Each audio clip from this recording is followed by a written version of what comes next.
又过来发生着一件因为外送引发的纠纷。新竹县的竹北一个外送员，因为对送餐的地址唔是真清楚，想讲直接把这个餐点放伫这个订餐的民众所住的社区的大厅，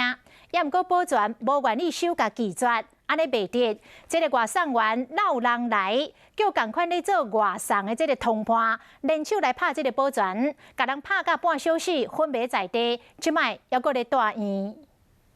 当头白日，直接伫咧社区路口找人拍保全，阁想要甲疏远的社区总干事拖走，就是要甲保全拍甲爬袂起来。最近传出真侪外送纠纷，昨Uber Eats外送员找Foodpanda外送员拍保全的事件。这个外送员因为唔知影送餐的地址，直接放伫咧社区大厅，不过社区规定地址无清楚，就袂当收。社区保全照规定来，想不到惹着麻烦。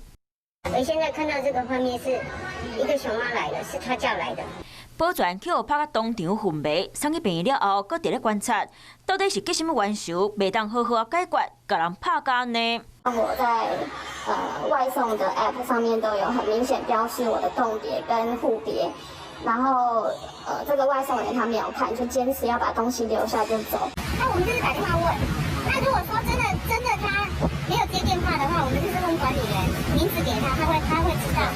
本来当简单处理的小代志，煞闹人，甲人拍到大院，这尔歹，互人叫是外送人员有做帮派。警察接到报案了后，已经甲拍人的3个查甫人抓起来，侦讯了后以伤害罪送办。啊，若订餐的人已经向平台检举，这尔可怕的外送员，消费者无想要出门，嘛唔敢订餐啊。